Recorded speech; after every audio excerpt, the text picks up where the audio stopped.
We've now arrived at San Francisco Airport Marriott Hotel for the Humanistic Psychology Conference, Division 32 of APA, and I'm delighted to be meeting with my friend Reinhold Stipsitz from Vienna. Reinhold, I think we first met when we were facilitating on the staff teams on the cross-culturals in 1985 in Dublin, 1986 in Hungary, and then 1987 in Greece. And I think the workshop in Greece was significant for me because there we were co-facilitating a small group, and I learned a lot from you, and we also had some fun moments, one of which I remember. We used to debrief every evening after our day's work, and on about the second or third day you said you weren't sure who was the co-facilitator. Do you want to say why?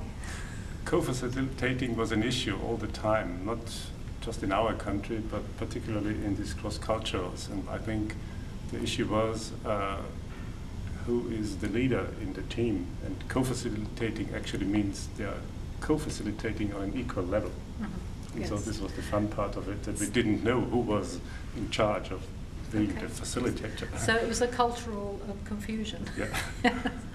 But what I learned from you, from that experience, was the importance and the significance of verbalized congruence and its efficacy in facilitating group process. And I learned that from you in that situation. Thank you. That sounds like a compliment, but my conviction always was like to be congruent could be also sometimes perceived as harsh, even confronting to the client. But actually, as long as you're going along with the basic attitudes Roger's expressed, congruence is just a major important attitude in it. And to be open and honest, even in confrontation, could be very helpful. Mm-hmm. Mm-hmm. So after that, we were together on other cross-cultural workshops, and we invited you back to work on our learning programs in the UK, both with the Person-Centered Approach Institute and the Institute for Person-Centered Learning. I'm going to skip a bit and go to the year's psychotherapy course when we invited you to work with us, and you were the one who first started me thinking about time as a concept, particularly in relation to the time element in psychotherapy. And I remember that you told the story about a play where the theme was that we're all, on the day that we're born, we all know the day that we're going to die, but we're not allowed to tell anyone. And I found that an absolutely fascinating concept, and it's sort of been around for me ever since that time, so made me sort of interested in time as a concept. Actually, the issue was triggered for me by ideas of John Schlein, because he mentioned the issue of time several times whenever we met, also on these cross-cultural conferences and later on in Vienna as well. And I think it's an idea which stems basically from the idea of the work of Otto Rank, where separation is an issue and termination is an issue. Mm-hmm. So in therapy, even in client-centered or person-centered therapy, termination and the timing becomes an issue. Yeah. Yes, I have found a video that I have of John Schlein talking about this subject, and he talks about Freud's concept of time limits and who decides the time limit and the effect that has. Also talks about Rank and Jesse Taft on the time element in therapy. So that sort of initiated my interest, not only time in relation to therapy, but time as a concept, how different cultures think about time, and how our concept of time really controls our life. So I was interested in that. So did you have anything more you'd like to say about those experiences? Maybe some recalls on these cross-cultural issues, as I think they were really substantial for, not just for the development of the approach in general, which might be true as well, but I think they had really a political impact as far as the change within the European countries is concerned. Even one could say it was a psychological background which supported the fall of the Iron Curtain. And basically I would call even names from people who were participating in these conferences, and they really got a lot out of this work, and they could support in their countries this change, which ended up as a political change, as a major political change in Europe. So this was, I would say, a substantial contribution from the person-centered approach side. Yes, because of course after the cross-culturals in Central and Eastern Europe, we started to run training programs, or we accepted people from those places on our UK learning program, and then they went back and opened branches of the Institute in Hungary and the Slovak Republic and the Czech Republic. And so it was, as you say, it was, I think, a very significant time for us all. I got an invitation to Poland even before the Iron Curtain fell down. I had some exchange with good friends, still good friends in Eastern Germany, which was completely impossible for them to go to the West in those days. But basically, on the trust which was built up during these workshops, somehow these friendships were established, and actually they remained. Until today. And professional contact as well, not just personal, so both sides, professional and personal contacts. So maybe we can go back a bit further, and could you tell us, Reinhold, how you first became involved with the person-centered approach? Okay, actually I started when I was at the University in Vienna for my thesis, which would be like a master thesis in these days, doctoral thesis actually. There I discussed the subject on the impact of person-centered approach on juvenile delinquents. So this was basically a theoretical interest, and it came out of the background of, let's say, the theory of the dialogue of Martin Buber, and dialogue in pedagogics in general, philosophy of education. So based on the idea of Buber, I found this conversation between Buber and Rogers. And this was mainly, I would say, my theoretical impact I was influenced from. So I had a chance and somehow privilege and opportunity as well to translate it into German, and then I was already affected. Yes. And then, of course, the major aspect to me was a meeting and encounter with Douglas Land, which I happened to meet in Berlin already in '76. And from that time onward, I was somehow interested with the American side of this approach, which has been already in Germany somehow developed a little bit. But I was more focused, interested to get into touch with these people who were representing some what I consider the roots of this approach. And so it turned out that I happened to meet via Doug Land, Carl Rogers, and all these people in La Jolla when I attended the La Jolla programs there in those days.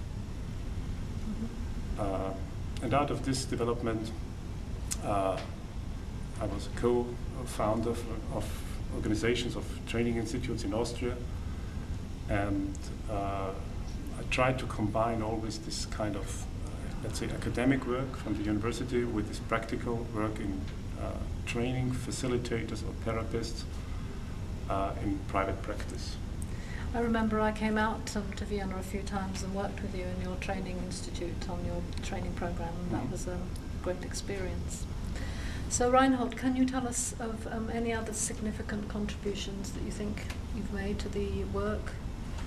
Well, I would call my PhD thesis, which was unfortunately in that case only in German, which was called Gegenlicht, which means against the light. It was a sort of a critical analysis of Rogers and the person-centered approach, let's say, from various standpoints of view. So in a way, it was a sort of a you could say even a postmodern view to it. This I would call in the first place.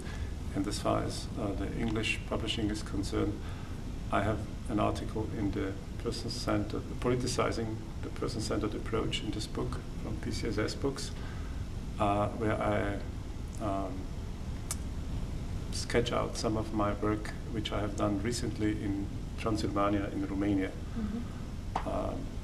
And I think this was somehow an important field for myself, for my experience, to apply this approach to other fields than psychotherapy as well, as I have worked there with students from the faculty for public administration, communication and journalism, and basically students who still want to become journalists. My experience in Romania was somehow really puzzling to me.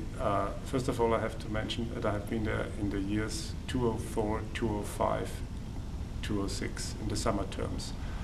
And this was due to the fact that there's a partnership between the University of Vienna and the University of Cluj, or Kolozsvár, or Klausenburg, which means it's the only trilingual university in Europe. And within this university, I was there at the faculty of faculty for public administration, communication, and journalism within the German Department of Journalism. So there were students who came from a different background, but basically all of them had a German or Hungarian or Romanian and vice versa parents. At least I didn't know before I went there, not the details at least of the history of this country.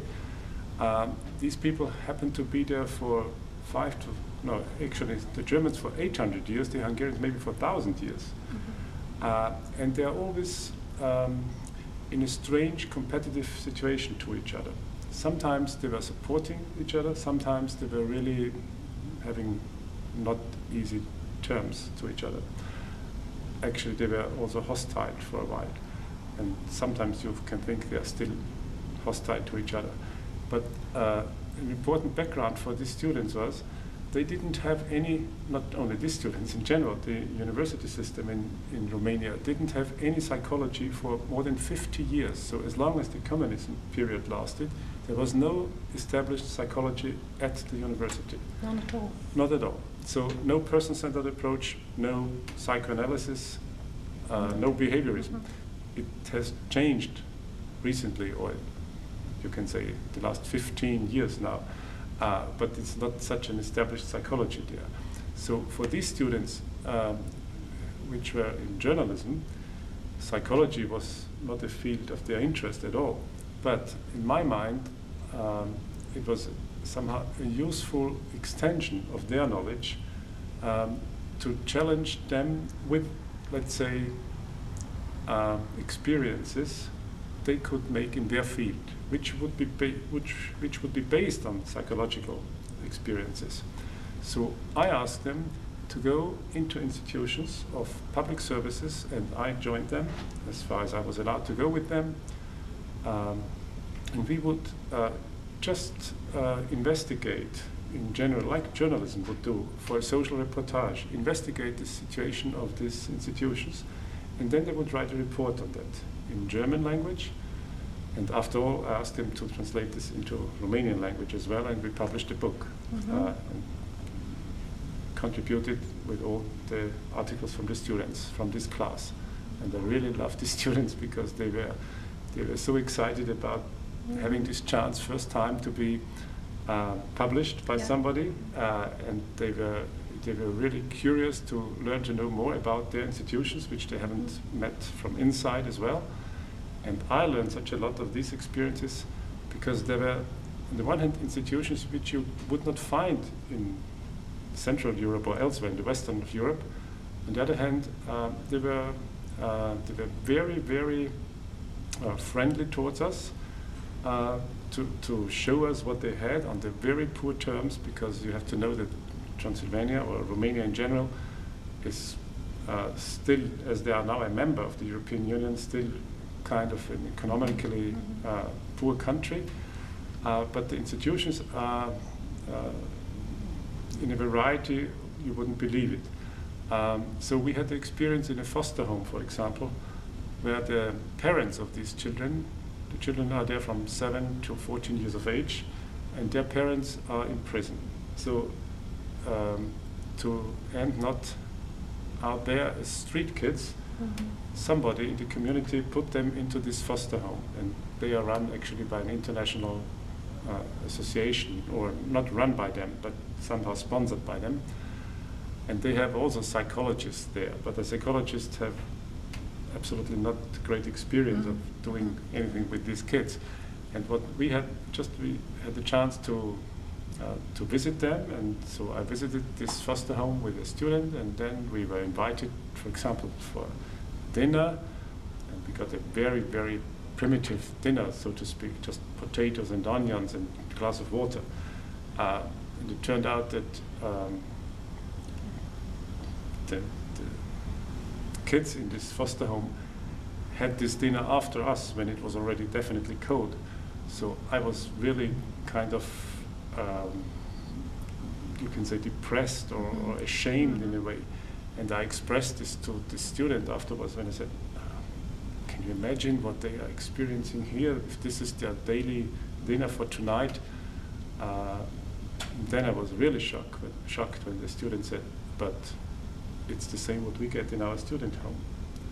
So the situation in general is such different from the average situation we in Central Europe experience, that you learn such a lesson from these people who are really eager for news, of not just news on the information level, from experiential level. If somebody appreciates them and their way of seeing the world as they are facing their, let's say, everyday life, and even appreciate more if they become friends with you. So this was really a unique experience, and in the same moment I was so struck by this competence and knowledge of the students who are able to speak in 3 to 5 languages from their family background. Even if these are hostile entities towards each other, by the language, by the history, by all the facts which are in politics sometimes. And so what I had in mind, and then it worked out kind of nicely, because the students organized a castle, actually, which was renovated on behalf of the university as an institute where they could go for ongoing education somehow for weekends. And I offered them a weekend workshop, I would say based on a person-centered approach, for Romanian, Hungarian, and German-speaking students. And another cross-cultural workshop. This was a mini cross-cultural workshop, because I saw how difficult it was for the students to organize it with all these 3 groups of languages. In fact, it turned out not all of them could participate, or they joined, and it turned out that they were, for example, just from the Romanian and German-speaking group. But everyone has also some Hungarian background in it there. So even this group was represented, even if they were not there in the first place nominating themselves as I'm an Hungarian Romanian, but it turned out by the names or by the experiences they had in their families and all that. So this was sort of a, I would say, nice experience, which was so appreciated by the students that they wanted to have it again for the next year as well. So we didn't repeat it, but we tried to do it a second time in another area. And there again, now I asked already for supporters, not facilitators in that sense, but some people from the students already from the previous year who would be, let's say, engaged in the preparation of this mini workshop. And we did it in English, of course, because I do not speak that good Romanian at all. Hungarian actually non-existent. Not all of them could speak German. So we did it in English, and it was just a fun experience. I tried to introduce with these ideas of person-centered approach, and we tried to apply some of these issues in their fields as far as they were able to get connected with already. Yeah, and I'm still interested in this paradigm in general. So I try to keep the balance in between the, let's say, theory and practice as well. And if I would put my major conviction of it into a nutshell, I would say it should be somewhere like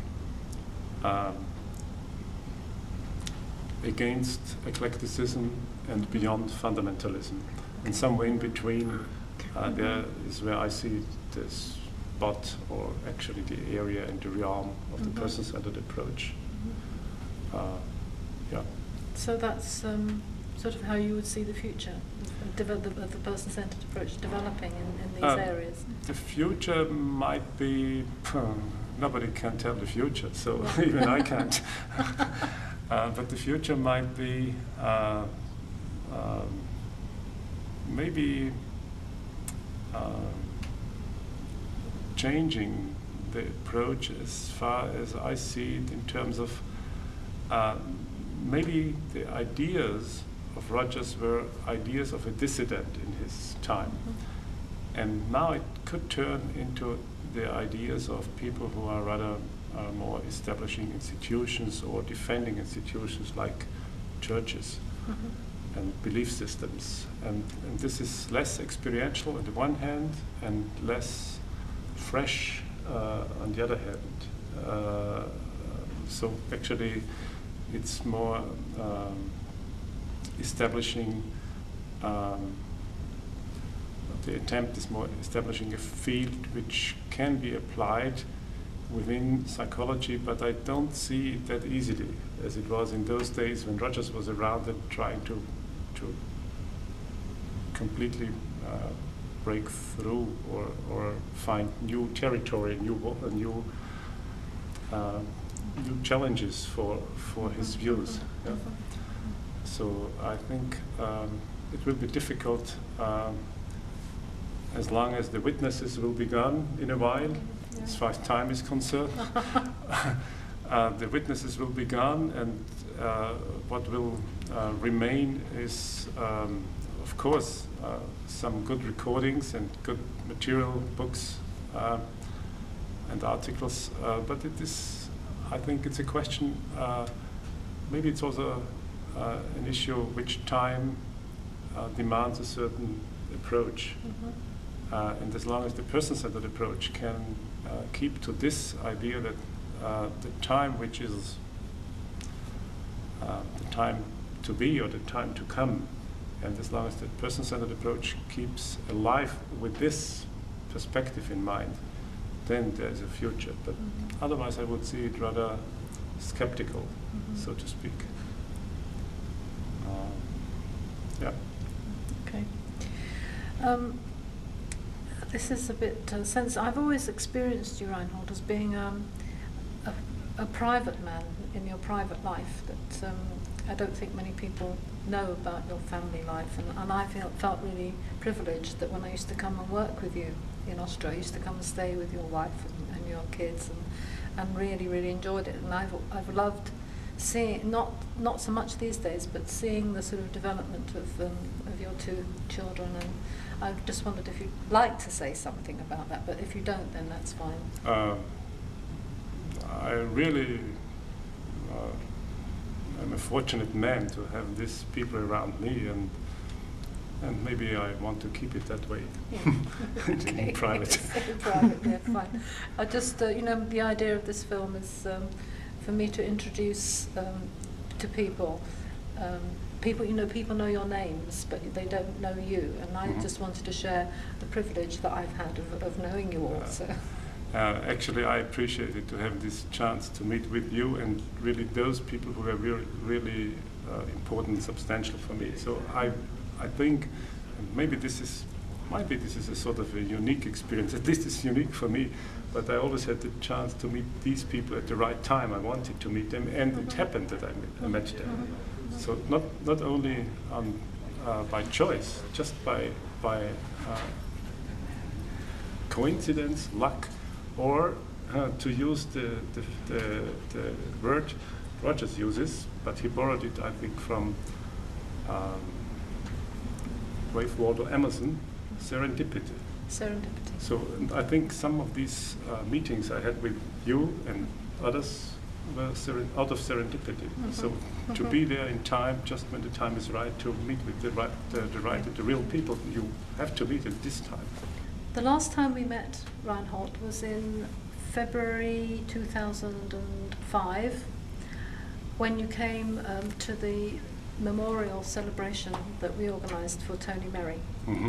And I just wondered if you'd like to share anything about that occasion or anything about Tony. Yeah, this memorial was sort of important for me because I really appreciated not only the way it was done. This was truly experience of a person-centered memorial in my mind. I do not have many memorials in person-centered way, but this was definitely one. And of course I recall Tony as one of a very, very dear and important person in the context of these cross-culturals, and I really always appreciated and liked his humor.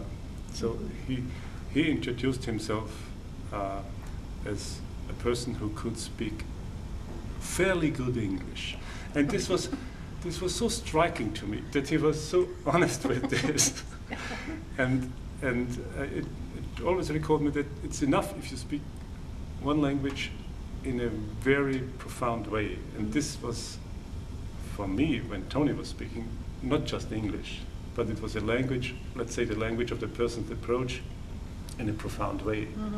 And so I recall his voice when he said fairly good English in the person-centered approach.